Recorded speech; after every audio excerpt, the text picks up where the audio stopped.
Hello বন্ধুরা, আমি দীপ আর তোমরা শুনছো ভূতবং, ভূতের রাজ্যে সকলকে স্বাগত।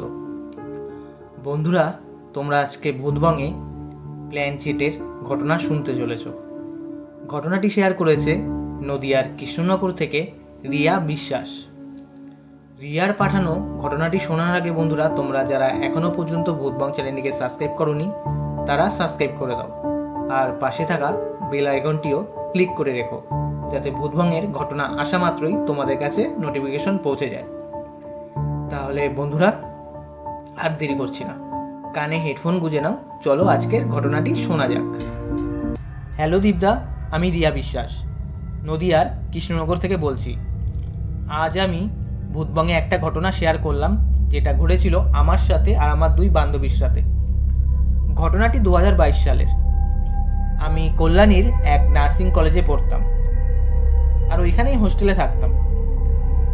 আমাদের রুমে 4 জন থাকতো, আমি, প্রিয়া, দিয়া আর মৌ। 4 জনই আমরা খুব ভালোই ফ্রেন্ড ছিলাম। পুজোর ছুটিতে আমরা সবাই বাড়িতে ছুটি কাটাতে যাই। পুজোর ছুটিতে আমাদের এক দুঃসংবাদ আছে। সংবাদটা হলো, মৌ ফাঁসি দিয়ে আত্মহত্যা করেছে। ও অনেক দিন ধরেই বয়ফ্রেন্ডকে নিয়ে ডিপ্রেশনে ভুগছিল। প্রবলেমটা কি আমাদের কাছে ও শেয়ার করেনি। আমরা ওকে অনেকবার বলেছি, তবুও চেপে যায়। পুজো ছুটি শেষ যখন হয়, আমরা সবাই হোস্টেলে ফিরি। 4 জন থেকে 3 জন হয়ে গিয়েছে। সবারই মন খারাপ লাগছিল। অনেক সময় মনে হতো কি আমাদের সাথে মৌ আছে, ওর কথা বেশি ভাবতাম বলে এমন মনে হতো। এমনভাবে কয়েকদিন কেটে যায়। তারপর দিওয়ালির আগের দিন, দিওয়ালির দিন তো আমাদের ছুটি ছিল, বাড়ি যাব। তো আমরা 3 জন, মানে আমাদের 3 জনের মাথায় একটা উদ্ভট চিন্তাধারা আসে। হঠাৎ প্ল্যান করি, কালকে তো বাড়ি যাব ছুটি কাটাতে, তো আজ রাতে প্ল্যানচেট করলে কেমন হয়। জানি এসব জিনিস ভালো না, তার মধ্যে আমরা এইসব জিনিস, মানে এই ভৌতিক ব্যাপার খুবই ভয় পাই। সেদিন সন্ধ্যায় প্রিয়া প্ল্যানচেট নিয়ে একটা ভিডিও দেখছিল, মনে হয় ফেসবুক স্ক্রল করতে করতে এসছে। ওই শুনে আমাদের মাথায় ওই চিন্তাধারা আসে। তারপর ইউটিউবে দেখি যে কীভাবে প্ল্যানচেট করতে হয়। সেই মতো রাত 12টার পর ওইসব জিনিস আমরা করতে বসি। ঠিক করা হয় মৌয়ের আত্মাকে ডাকবো আর ও কেন আত্মহত্যা করলো সেটা জিজ্ঞাসা করব। আমরা কিন্তু অতটা সিরিয়াসভাবে ওই জিনিসটা নিইনি, জানি হবে না এইসব ভুলভাল জিনিস। 3 জনই নর্মালিই ছিলাম। শুরু করি, এক মনে মৌকে ডাকি, তবুও কিছু হয় না। এমন করতে করতে 10 মিনিটের মতো হয়েও যায়। কোনো কিছু হচ্ছে না বলে আমরা সব কিছু গুছিয়ে শুয়ে পড়ি। আমরা গোল্ড ডিম লাইট জ্বালিয়ে শুয়েছি। 10 মিনিটের মতো হয়েছে, কেউ কিন্তু ঘুমিয়ে পড়িনি। 3 জনই ওই শোয়া অবস্থায় গল্প করে যাচ্ছি। আমার বেডটা জানলার ধারে ছিল, স্লাইডের কাছের জানলা। আচমকা জানলার এক সাইড হঠাৎ খুলে গেল। লক করা ছিল, তার মধ্যে বাইরে কোনো হাওয়া বাতাস নেই। আমি তো হুমড়ি খেয়ে দিয়ার বেডে চলে যাই। 3 জনই খুব ভয় পেয়ে যাই। টিউবলাইট ধরাই, বাইরে দেখি গাছের পাতা নড়ছে না। তো জানালাটা কিভাবে খুললো সেটাও ভেবে পাচ্ছি না।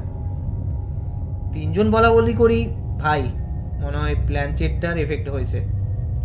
আধা ঘন্টার মতো 3 জন বসে থাকি টিউবলাইটটা ধরিয়ে। তারপর ঠিক করি সারা রাত টিউবলাইট ধরিয়েই শুব।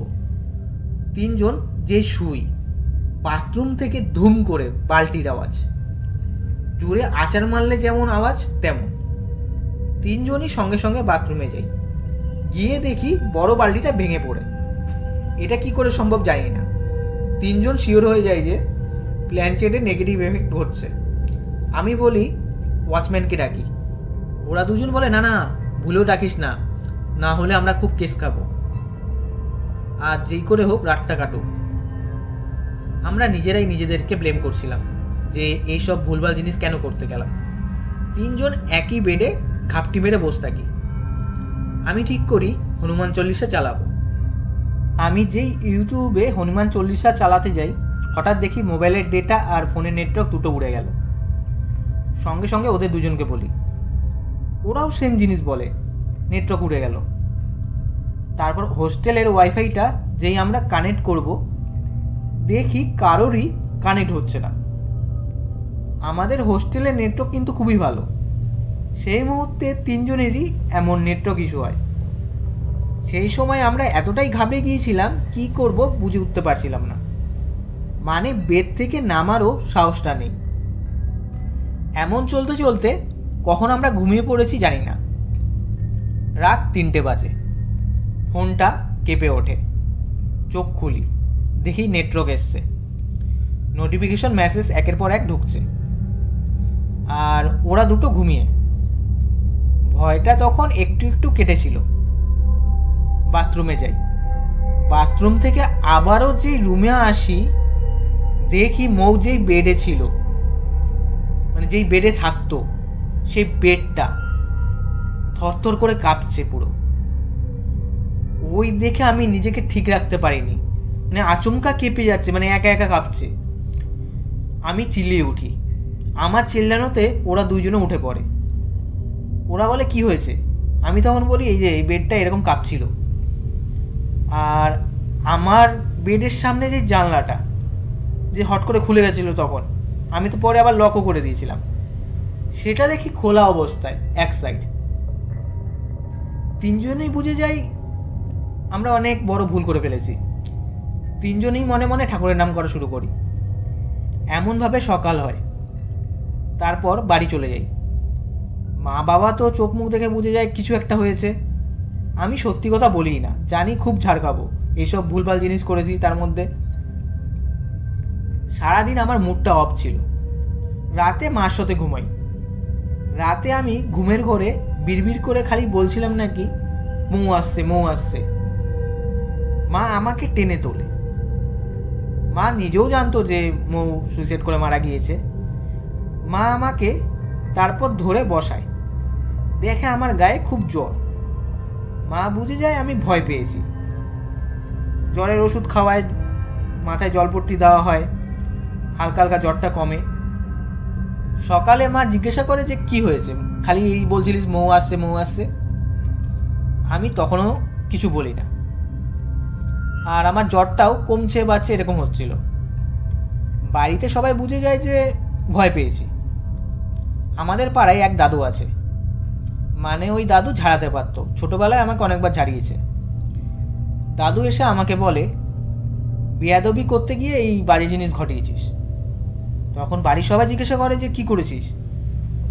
তারপর সত্যিটা আমি আর চেপে রাখতে পারি না, সব সত্যি কথা বলে দেই। দাদু আমাকে ঝাড়িয়ে দেয় আর একটা ভয়ের তাবিজ দেয়। ওইদিকে প্রিয়া আর দিয়ার মা আমাকে ফোন করে। ওদেরও সেম ব্যাপার, জ্বর। তারপর ওদেরকেও ওদের ওইখানকার ঠাকুর বাড়িতে নিয়ে যাওয়া হয়। 3 দিন পর আমরা হোস্টেলে ফিরি। ভয় ভয় লাগছিল, কিন্তু কোনো কিছু ঘটেনি আমাদের সাথে। প্রিয়া আর আমি হোস্টেলে মানে 3 দিন পরই ফিরে যাই, কিন্তু দিয়া ফেরে না। ওর শরীর ঠিক হতে হতে 1 সপ্তাহ লেগে গিয়েছিল।